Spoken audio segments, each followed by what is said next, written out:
సంఖ్యాకాండం 14వ అధ్యాయం 4వ వచనం ప్లీజ్. మనము నాయకునికి ఒకరిని నియమించుకొని ఐగుప్తునకు తిరిగి వెళ్ళుదుమని ఒకరితోనొకడు చెప్పుకొనగా. చాలు. మనము నాయకుడిని ఒకరిని నియమించుకొని మనం ఐగుప్తునకు మనము తిరిగి వెళ్ళిపోదాం అంటున్నారు ఇశ్రాయేలీలో. ప్రియ దేవుని బిడ్డలారా, ఐగుప్తు ప్రాంతం నుంచి కానానుకు వెళ్ళటానికి 250 కిలోమీటర్లు, 250 కిలోమీటర్స్. అంటే ఖాళీ నడకలో వెళ్తే 3 దినాలలో చేరిపోతారు. ఎన్ని దినాలు చెప్పాలా? 3 దినాలలో నడుచుకుంటూ చేరిపోతారు. కానీ ఇశ్రాయేలులు చేరటానికి ఎన్ని సంవత్సరాలు పట్టింది? 40 సంవత్సరాలు పట్టడానికి కారణం ఏంటిదంటే, వాళ్ళు ఐగుప్తు ప్రాంతంలో నుంచి బయలుదేరినారు. కొన్ని దినాలు కాగానే మేము ఐగుప్తులకు వెళ్ళిపోతాం, మాకు ఒక నాయకుడు కావాలి అంటున్నారు. వారు దేవునిపై ఆధారపడ్డప్పుడు మేఘస్తంభము, అగ్నిస్తంభము వారిని వెంబడించింది. చూడండి, ఆ పాపము ఏం చేస్తున్నదంటే ఒక వ్యక్తిని గమ్యానికి చేరకుండా వెనుకకు లాగే శక్తి ఉన్నది పాపానికి. నీ అప్పుల సమస్య తీరనివ్వకుండా చేసేది నీ కుటుంబంలో పాపము. నీకు ఉద్యోగము రానివ్వకుండా చేసేది నీ కుటుంబంలో ఉన్న పాపము. నీ భర్తకి మారు మనసు లేకుండా చేసేది వెనకకు లాగుతున్న పాపము. నీ కుటుంబంలో అభివృద్ధి లేకుండా చేసేది వెనకకి లాగుతున్న పాపము. 3 దినాలలో చేరవలసిన ఇశ్రాయేలీలు మళ్ళా వెనకంజ వేస్తున్నారు. ఎందుకంటే ఆ పాపానికి ఆ శక్తి ఉన్నది. కానాను చేరకుండా వెనకకు లాగుతున్నది పాపము. ఈ రాత్రి నా ప్రియ సహోదరి, ఇశ్రాయేలీల లాగా బయలుదేరుతున్నావు, వెనకంజ వేస్తున్నావు. బయలుదేరుతున్నావు, దేవుని ఆశీర్వాదాలు పొందుకోలేకపోతున్నావు. కారణం రహస్యముగా తెలియని పాపము అనేది కొన్ని జీవితాలలో పనిచేస్తున్నది. హల్లెలూయా. కానీ రాత్రి బెతెస్దా కోనేటి దగ్గరికి వెళ్ళిన నజరేయుడైన యేసు విజయవాడ పట్టణంలో అడుగుపెట్టి ఉన్నాడు. యేసుక్రీస్తు ప్రభు అనేక పట్టణాలలో, గ్రామాలలో తిరుగుతూ ఒక దినమున యూదుల పండుగ సందర్భంగా యెరూషలేములోకి అడుగు పెట్టటము మనం చూస్తున్నాం. యూదుల పండుగ రావటమును బట్టి యేసుక్రీస్తు ప్రభువు యెరూషలేము పట్టణంలో అడుగు పెట్టినట్లు దేవుని యొక్క వాక్యం సెలవిస్తున్నది. ఆ యొక్క యెరూషలేములోనట బెతెస్దా కోనేరు. ఆ యొక్క కోనేటి చుట్టూరు అందరూ రోగులున్నారు. ఆ కోనేటి దగ్గరనట 38 సంవత్సరాల నుంచి ఒక వ్యాధిగ్రస్తుడు అక్కడ పడి ఉండటము యేసుక్రీస్తు ప్రభువు చూస్తున్నాడు. చూడండి, యేసుక్రీస్తు ప్రభువు చాలా దినాల నుంచి యెరూషలేముకు వెళ్ళాలి. ఆ యెరూషలేములోకి వెళ్ళగానే ఆ బెతెస్దా కోనేటి దగ్గరికి వెళ్ళాలి. ఎందుకు అంటే 38 సంవత్సరాల నుంచి ఒక వ్యాధిగ్రస్తుడు అక్కడ పడి ఉండటము యేసుక్రీస్తు ప్రభువు తన ఆత్మలో గ్రహించినట్లు దేవుని యొక్క వాక్యం సెలవిస్తున్నది.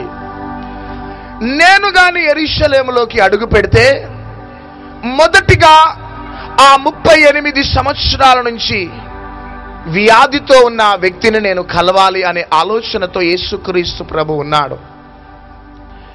ఎప్పుడైతే ఆ బెతెస్దా కోనేటి దగ్గరికి వెళ్ళినాడో యేసుక్రీస్తు ప్రభువు ఆ వ్యక్తిని చూసి ఏమంటున్నాడంటే, నీవు స్వస్థత గోరుచున్నావా? హల్లెలూయా. చూడండి, ఒక వారం రోజులు మనకి అనారోగ్యం వస్తేనే మనం ముందుకు సాగలేం. ఒక నెల రోజులు ఒక వ్యక్తి అనారోగ్యానికి గురైతే ఆ వ్యక్తి ముందుకు సాగలేడు, మందిరానికి వెళ్ళలేడు, ప్రార్థించుకోలేడు. ఏమి చేయాలన్నా కూడా తన జీవితంలో తనకి తృప్తి అనేది ఉండదు. కానీ ఈ యొక్క వ్యక్తి 38 సంవత్సరాల నుంచి ఆ భయంకరమైన రోగముతో, వ్యాధితో బాధపడుతున్నట్లు దేవుని యొక్క వాక్యం సెలవిస్తున్నది. చూడండి, 38 సంవత్సరాల నుంచి అండి కదలలేకపోతున్నాడు పాపం. అయితే యేసుక్రీస్తు ప్రభు, నువ్వు స్వస్థత పొందగోరుచున్నావా బ్రదర్ అంటే ఆ వ్యక్తి అన్న మాట ఏంటిదో తెలుసా? నీళ్లు కదిలినప్పుడు, యేసయ్యా నన్ను కోనేటిలో దింపటానికి ఎవ్వరు లేరయ్యా యేసు, నాకేమో ఆశ ఉన్నది కానీ నాకు సహాయం చేసేవారు లేరేసయ్యా. అందుకనే 38 సంవత్సరాలు గడిచిపోయింది యేసయ్య అంటున్నాడు. చూడండి ప్రియ దేవుని బిడ్డలారా, ఎందుకు యేసయ్య పరుగు పరుగున వచ్చినాడో తెలుసా? ఆ సహోదరునికి ఎవ్వరు సహాయం చేసినా చేయకపోయినా ఆ ప్రేమ కలిగిన యేసయ్య సహాయం చేయటానికి వచ్చినాడు. చూడండి, మనం ఉన్నతమైన స్థాయిలో ఉంటే ప్రజలందరూ మనల్ని వెంబడిస్తారు. కానీ మనం పేదరికంలోకి వెళ్ళిపోతే మనకు సహాయం చేయటానికి కూడా ఎవరు రారండి. నేను అనుభవపూర్వకంగా చెప్తున్నా. మనల్ని చూసి కూడా చూడనట్టు వెళ్ళిపోతూ ఉంటారు. కానీ మనం మంచి స్థాయిలో ఉంటే మనం చూడకపోయినా దగ్గరకు వచ్చి పలకరిస్తూ ఉంటారు. ఇది లోకంలో ఉన్న ప్రేమలో. కొన్నిసార్లు నీ స్థితిని చూసి నీ భర్త కూడా అసహ్యించుకుంటాడు సహోదరి. కొన్నిసార్లు నీ స్థితిని చూసి నీ భార్య కూడా అసహ్యించుకుంటుంది నానా. కొన్నిసార్లు వృద్ధాప్యంలో ఉన్న మీ స్థితిని చూసి, mummy I'm very sorry mummy, నేను రాలేను మమ్మీ, ఐఎమ్ బిజీ అంటారు మీ బిడ్డలు. ఆ వ్యక్తి ఏమంటున్నాడంటే, యేసయ్యా నాకు స్వస్థత పొందాలనున్నది యేసయ్యా, కానీ నాకు సహాయం చేసేవారు లేరేసయ్యా అంటున్నాడు. అందుకనే యూదుల పండుగ అనే బ్యానర్ కనబడగానే యేసయ్య పరిగెత్తుకుంటూ ఎందుకు వచ్చినాడో తెలుసా? సహాయములు లేకుండా నిస్సహాయత స్థితిలో ఉన్న ఆ వ్యక్తిని కలవటానికి. గట్టిగా చప్పట్లు కొడదాం. ఈ రాత్రి భయంకరమైన అనారోగ్యపు స్థితిలో ఉన్నావేమో, దీర్ఘకాల వ్యాధులతో ఉన్నావేమో, మానసికమైన ఒత్తిళ్లతోని నీ బాధలు అనేకులకు చెప్తూ నిస్సహాయత స్థితిలో ఈ ప్రాంగణంలో నువ్వు అడుగు పెట్టినావేమో సహోదరుడా, సహోదరి. కానీ రాత్రి నీకు శుభవార్త ఏంటిదో తెలుసా? నీకు సహాయం చేయటానికి ఎవ్వరు ఉన్నా లేకపోయినా ఈ రాత్రి నువ్వు ఎవరితో వెళ్ళబోతున్నావంటే ఆ ప్రేమ కలిగిన యేసయ్యతో వెళ్ళబోతున్నావు. ఎంత ప్రేమ కలిగిన యేసయ్య, ఎంత ప్రేమ కలిగిన యేసయ్య. 38 సంవత్సరాల నుంచి ఆ కోనేటి దగ్గర ఉన్న వ్యక్తి స్వస్థత పొందిన తర్వాత ఎక్కడ కనబడుతున్నాడు? ఎక్కడ పాస్టర్? సమాజ మందిరంలో కనబడుతున్నాడు. గట్టిగా చప్పట్లు కొడదాం. అంటే మందిరంలో కనబడుతున్నాడు. అంటే 38 సంవత్సరాల నుంచి ఏమి లేదు ఆయనకి? మందిరం లేదు, సహవాసం లేదు. నా యేసయ్య ఎంత ప్రేమ కలిగిన దేవుడో చూడండి. ఒంటరిగా ఉన్న ఆ వ్యక్తిని స్వస్థపరిచి వెళ్ళిపోలేదు, కానీ ఆ వ్యక్తిని ఎక్కడికి పంపినాడంటే మందిరంలోకి పంపించినాడు. ఆమేన్. ఈ రాత్రి నువ్వు ఎవరివైనా కావచ్చు సహోదరుడా, సహోదరి. నీ ఒంటరితనంలో ఈ రాత్రి నా యేసయ్య లేపి, ఈ రోజు దాకా నీకు మందిరం లేదు, సహవాసం లేదు, దేవుని సన్నిధి లేదేమో, కానీ ఈ రాత్రి దేవుడు అట్టి అనుభవంలో నిన్ను నడిపించబోతున్నాడు. Thank you Jesus. కాబట్టి ఈ రాత్రి నువ్వు భయపడకు సహోదరి, సహోదరుడా. నువ్వు ఒంటరి వాడవు కాదు, నువ్వు ఒంటరిదానవు కాదు. కానీ రాత్రి నీతో పాటు నజరేయుడైన యేసుక్రీస్తు ప్రభు రాబోతున్నాడా. ఎగ్జామ్స్ రాస్తున్న బిడ్డలారా, మీరు మీ ఎగ్జామినేషన్ హాల్లోకి ఒంటరిగా వెళ్ళినారేమో, కానీ ఈ రాత్రి మీ చెయ్యి పట్టుకొని ఒక వ్యక్తి రాబోతున్నాడు. యవ్వన బిడ్డలు ఒకసారి లేచి నిలబడండి బిడ్డ. ఎగ్జామ్స్ రాసేవాళ్ళు, ఎగ్జామ్స్ రాసే బిడ్డలారా చేతులు పైకెత్తండి అంతే. మీ ఎగ్జామినేషన్ హాల్లో ఎవరు ఎంటర్ కాబోతున్నారు? చేతులు పైకెత్తుదాం. ఈ బిడ్డలపై ఒక సూపర్ న్యాచురల్ అనాయింటింగ్ దిగును గాక. పాజిటివ్ రిజల్ట్స్ క్రీస్తు యేసు నామములో ప్రకటిస్తున్నాను. In Jesus mighty name. Amen, amen, amen. కూర్చుందాం. ఈ రాత్రి కాల సమయంలో ధైర్యం తెచ్చుకుందాం అంతే. ఇక ధైర్యం తెచ్చుకుందాం.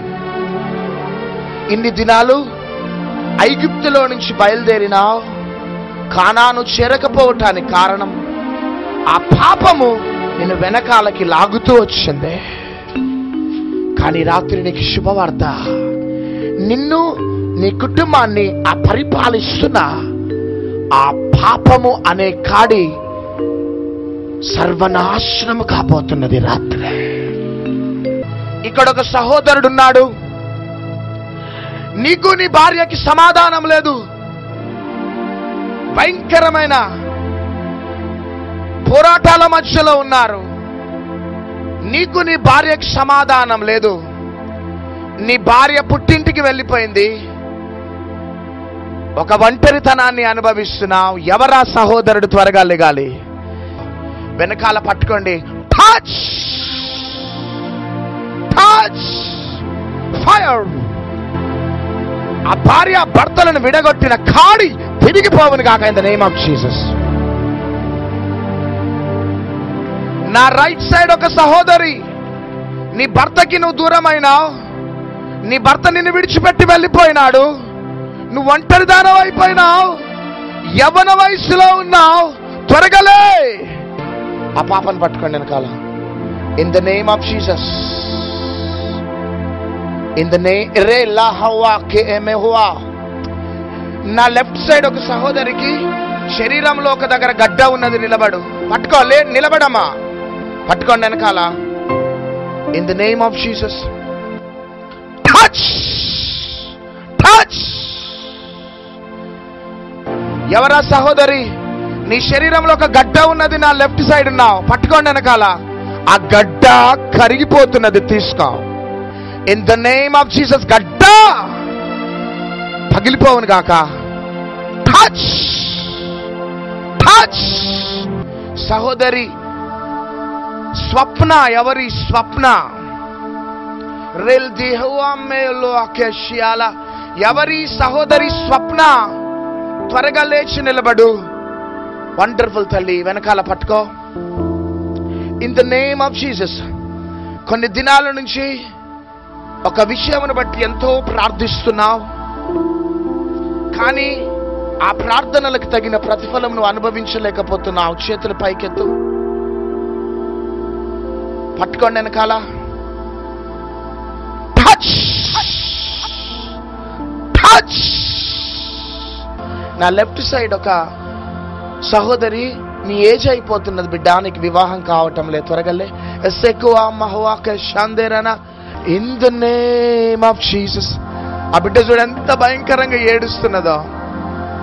నీకు ఎవ్వరు సహాయం చేయకపోయినా ఈరోజు నా యేసయ్య నీ దగ్గరికి పరిగెత్తుకుంటూ వచ్చినాడు బిడ్డ. దేవుడు ఎట్లాంటి సంబంధం నడిపించబోతున్నాడంటే, కొడుకులాంటి అల్లుణ్ణి నీ గృహానికి దేవుడు పంపబోతున్నాడు. విత్ ఇన్ 2 months లో మంచి సంబంధం వెతుక్కుంటూ రాబోతున్నది. పట్టుకోండి. టచ్.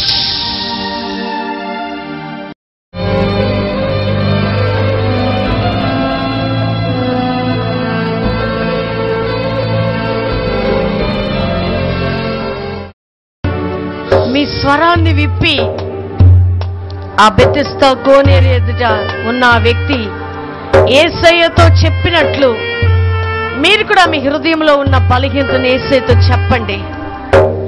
నిన్ను క్షమించుటకు ఆయన సమర్థత కలిగిన దేవుడు. ఆయన కనికరము చూపే దేవుడు.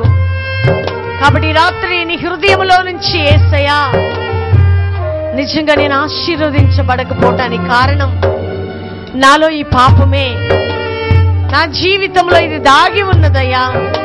ఈ రాత్రి నన్ను క్షమించవా, నాకు విడుదల యేసయ్యా అని నువ్వెప్పుడైతే స్వరాన్ని విప్పి ప్రార్థన చేస్తుంటావో దేవుడిని దర్శించబోతున్నాడు ఈ రాత్రి. నువ్వు విడుదలతో ఇక్కడ నుంచి వెళ్ళబోతున్నావమ్మా. సోదరుడని కుటుంబంలో గొప్ప కార్యాలు దేవుడు చేయబోతున్నాడు. అందరి చేతుల పైకెత్తి నాతో పాటు ఈ మాటలు చెప్పండి గట్టిగా. యేసుక్రీస్తు ప్రభువా, నీవు లోక రక్షకుడవని నేను నమ్ముచున్నాను. నా కోసము కల్వరి సిలువలో రక్తం కార్చినావని, నీ రక్తం ద్వారా నా పాపాలు కడగబడ్డాయని, నీవు చనిపోయి పాతి పెట్టబడి 3వ దినమున మరణమును జయించి లేచినావని, మరలా రాబోతున్నావని నేను నమ్ముచున్నాను. నేను తెలిసి తెలవక చేసిన ప్రతి పాపములను దయతో క్షమించి నన్ను నీ బిడ్డగా స్వీకరించు. నా హృదయములోకి రమ్ము, నాకు దేవుడిగా ఉంటుము. యేసు నామములో అడుగుచున్నాము తండ్రి. ఆమేన్, ఆమేన్, ఆమేన్. కల్వరి ప్రేమ ప్రకటించుచున్నది సర్వలోకానికి. కల్వరి స్వరము వినిపించుచున్నది ప్రతి పట్టణానికి. రమ్ము ప్రియుడా రమ్ము, క్రీస్తు ప్రేమను ప్రకటించుటకు లెమ్ము. తేజరిల్లుమయా క్రీస్తు వార్తను ప్రకటించుటకు, ఈ సువార్తను ప్రకటించుటకు.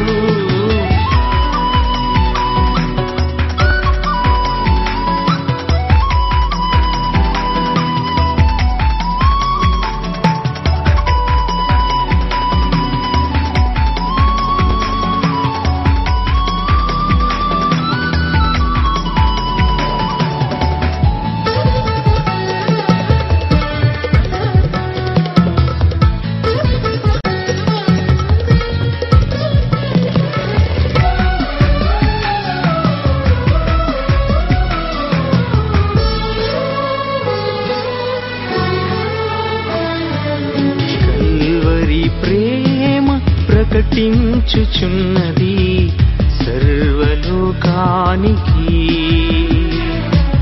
కల్వరి స్వరము వినిపించుచున్నది ప్రతి పట్టణానికి. రమ్ము ప్రియుడా రమ్ము, క్రీస్తు ప్రేమను ప్రకటించుటకు లెమ్ము.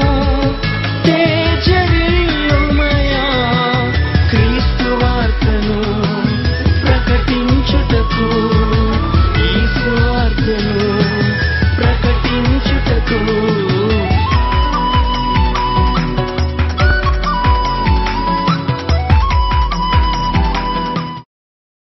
నాకు కడుపులోని పెద్ద గడ్డ ఉందని చెప్పారు డాక్టర్లు. చెప్పిన తర్వాత నేను చాలా ఏడ్చుకొని దేవునికి మొరపెట్టాను. ఆ లైన్ నేను ఏకోపిస్తున్నప్పుడు నాకు అయ్యగారు అన్నారు, మీ రిపోర్ట్లన్నీ తీసుకొచ్చి ఇక్కడ పెట్టండి అని అన్నారు. అంటే నేను రిపోర్ట్లు తీసుకొచ్చి అక్కడ పెట్టాను. తర్వాత 10 రోజులు అయ్యింది. నేను హాస్పిటల్లోని ఆపరేషన్ కని వెళ్ళాను. రక్తం కూడా తీసుకున్నారు. కానీ ఆ రక్తం ఎక్కించుకోకుండానే ఆ లైన్లోని నీకు ఏమీ లేదమ్మా, గడ్డలు ఏమీ లేవు, అసలుకి నీకు అసలు మందులు కూడా అవసరం లేదని చెప్పారు. దేవుడు చిన్న సాక్ష్యాన్ని దేవుడు దీవించునుగా. నేను ఒకసారి పడిపోయినప్పుడు గోతులో పడిపోయినప్పుడు నా కాలు నరం ఇరిగిపోయినప్పుడు డాక్టర్ దగ్గరికి వెళ్ళినప్పుడు కట్టు కట్టాలన్నారు. కట్టు కట్టిన 3 నెలలు నేను మంచులోనే ఉన్నాను. అయ్యగారు ప్రవచించారు. ప్రవచించినప్పుడు ఇప్పుడు లేచి నడుస్తారే అన్నప్పుడు నేను ప్రేరాలను కచ్చి పెట్టుకున్నప్పుడు నేను ఆ 3 నెలలు కూడా నేను అంతా బాత్రూమ్ నా పిల్లలే తీసుకెళ్లేవాళ్ళు. దేవుని కృపను బట్టి ఆ క్షణంలో నేను నడవటానికి దేవుడు ఎంతగానో కృపనిచ్చిన దేవునికి లెక్కైన స్తోత్రాలు. లాస్ట్ ఇయర్ ఫిబ్రవరి మాకు 7 years అసలు పిల్లలు లేరు. సంవత్సరాలు గడిచిపోయిన కొలదా మాకు ఎంతో భయము, అనేక నిందలు, అవమానాలు మాకు ఎదురవుతూ వస్తున్నాయి. కానీ మేము దేవుడిపై నిరీక్షణ కలిగి ఉన్నాము. అది ఫిబ్రవరి 23 ఆ రేంజ్లో ఇక్కడ సభలు జరిగాయి. 1:30 ఆ టైంలో అవుతుందండి. అప్పుడు ప్రేయర్ చేశారు. అందరికీ ఇలాగా ఆయిల్ రాస్తూ వెళ్ళిపోయిన వాళ్ళ సేవకులు మా దగ్గరికి వచ్చినప్పటికీ మా ఇద్దరము చేతులు పట్టుకుని పైకెత్తుకొని ఉన్నామండి. ఇది నిజమండి, నేను అబద్ధం ఆడట్లేదు. పైకెత్తినప్పుడు అలా 2 చేతులు మా ఇద్దరి మీద ఒకేసారి వేసి జస్ట్ ఒక 1 minute ప్రేయర్ చేశారండి. అందులో బట్టి నేను సేవకులు వందనాలు చెల్లిస్తున్నాను. మా దేవుడు గొప్ప దేవుడు, మన దేవుడు. అదే వినల్లో నా మిస్సెస్ కన్విన్స్ అయ్యిందండి. దేవుని స్తోత్రములు. 3 నెలల క్రితం నాకు బాగా ఒంట్లో అసలు బాగుండేది కాదు, ఎక్కువగా బ్లీడింగ్ అయ్యేది. మరి నాకు ఎంతగానో అస్వస్థతగా ఉండేది, అసలు నేను లేచేదాన్ని కాదు. మరి హాస్పిటల్కి వెళ్ళినప్పుడు మేడం అన్ని టెస్టులు రాశారు, బ్లడ్ టెస్ట్ రాశారు, థైరాయిడ్ టెస్ట్ రాశారు, మళ్ళీ షుగర్ టెస్ట్ రాశారు, స్కానింగ్ రాశారు. వెళ్తే మరి బ్లడ్ టెస్ట్లో అండి షుగర్ ఉందని వచ్చింది, థైరాయిడ్ ఉందని వచ్చింది, కడుపులో నీటి బుడగలు ఉన్నాయి అని వచ్చింది. మరి నిజంగానే పోయిన సంవత్సరం ఇక్కడ మీటింగ్స్ పెట్టినప్పుడు నేను అప్పుడు 1/2 డజన్ ఖర్చీపులు కొనుక్కున్నానండి. 1 కాదు 2 కాదు 1/2 డజన్ అది బీరువాలో పెట్టి నాకు ఎప్పుడు అస్వస్థతగా ఉన్నా నేను దాన్ని తీసుకొని ప్రేయర్ చేసుకుంటాను. మరి ఆ ఖర్చీపు పెట్టుకొని ఆయిల్ బాటిల్ పెట్టుకొని మరి ఆ రిపోర్ట్స్ మీద నేను చేతులు పెట్టుకొని నేను 4 రోజులు బాగా ప్రేయర్ చేసుకున్నాను, ఏడ్చాను. మార్నింగ్ 6కి ఆ ఫోను లిఫ్ట్ చేసి, బ్రదర్ నేను ఇట్లా టెస్ట్ చేయించుకోవాలనుకుంటున్నాను, షుగర్ టెస్ట్ అవి, మరి నా కొరకు ప్రార్థించమని నేను అడిగాను. మరి బ్రదర్ నా కోసం ప్రార్థించారు. మరి రిపోర్ట్స్ వచ్చినాయి, సాయంత్రం రిపోర్ట్స్ వచ్చినాయి. మరి థైరాయిడ్ నార్మల్ అని వచ్చింది, షుగర్ అయితే కంప్లీట్ గా బ్లడ్ లో లేదని వచ్చింది. మరి నా దేవుడు నన్ను స్వస్థపరిచిన దేవుడు మీ అందరినీ స్వస్థపరుస్తాడు. మళ్ళీ ఆత్మీయ తల్లిదండ్రులు మాకు రావాలి, ఇలాంటి మేడలు చూడాలి. ఎంతో గొప్పగా ఆశీర్వాదకరంగా ఉంది. మేము ఎంతగానో ఆశ్చర్యపోయాం ఈరోజు. అసలుకి నేను సాక్ష్యం ఎంతగానో దేవుడు అంత గొప్ప కార్యం చేశాడు. ప్రార్థన చేస్తుంటే దేవుడు గుండెల్లో మండినట్టు అనిపించాడు. విజయవాడ మళ్ళీ రావాలి, మీకు అసలుకి వదలబుద్ధి అట్లా అమ్మ ఇంకెక్కడే ఉండి ప్రార్థన చేయడానికి. మా విజయవాడ పట్టణం అంతా రక్షించబడాలి. వాళ్ళు చెప్తున్న దేవుని మహిమల్ని అసలు ఈ విజయవాడ పట్టణాన్ని అంతా మార్చేస్తుందన్న నమ్మకం ప్రతి ఒక్క బిడ్డలో కలుగుతుందని మేము నమ్ముతున్నాము. మరి ఇంకా ఎంతో ఆత్మీయతలో ఎదగాలని, ఇంకా అసలు ఎన్నో మర్మాలు ఆయన ద్వారా తెలుసుకోవాలన్న, నేనైతే అసలు ఇక్కడికి రావటం ముందు అసలు అద్భుతాలు చేస్తున్నారంటే ఏ రీతిగా చేస్తున్నారు చూడాలి అన్న తలంపుతోనే నేను వచ్చి ఉన్నాను. కానీ వచ్చి చూసినాక నాకు దేవుడు ఆ బిడ్డ ద్వారా ఎన్నో అద్భుతాలు చేస్తున్నారు, ఇంకా ఎన్నో అద్భుతాలు చేస్తారని నేను నమ్మాను. అక్కడ ప్రార్థనలో నేను అనుకున్నాను, ప్రభు ఆ బిడ్డలు చేసిన దాంట్లో అంత కాపోయినా ఒక 10 మందినైనా రక్షించుకోగలిగే శక్తి నాలో రావాలి ప్రభు అని నేను ఆశించాను. అసలు పోయిన సంవత్సరం కన్నా ఈ సంవత్సరం అనేక మందిలో వచ్చారు, ఆత్మీయంగా బలపడ్డారు. మరి మా సింగనగర్ పట్టణానికి విజయవాడకి అన్నయ్య రావడం మా అదృష్టంగా భావిస్తున్నాము. మరి ఇక్కడ మరి ఈ ప్రవీణ్ అయ్య గారు అమ్మగారు మరి చెప్పిన వాక్యాన్ని బట్టి మరి చాలా మరి మేము బలపడ్డాము. మరి ఎన్నో సంవత్సరాలుగా మరి దేవుని వాక్యం వింటున్నాం, కానీ ఇప్పుడు ఫాస్ట్ గారు చెప్పిన కొన్ని మాటల వలన మాకు హృదయంలో కదిలింపు వచ్చిందని మరి మీ అందరికి నేను తెలియజేస్తున్నాను.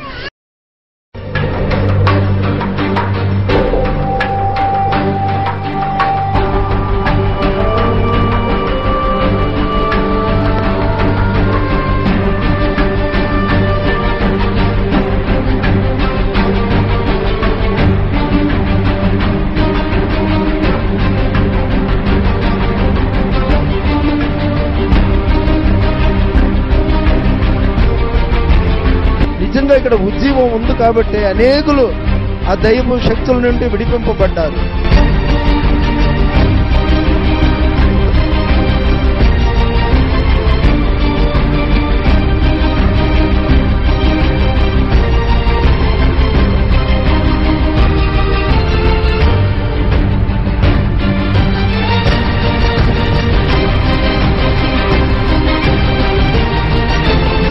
మంచి స్వస్థత వరం, మంచి ఇది ఉన్న ప్రేయర్ ఎప్పుడు ఎక్కడ నేను చూడలేదు. ఆ విజయవాడకి ఒక దేవుని ఆత్మచ్చి కుమ్మరించినట్లు అట్లా అయిపోయింది.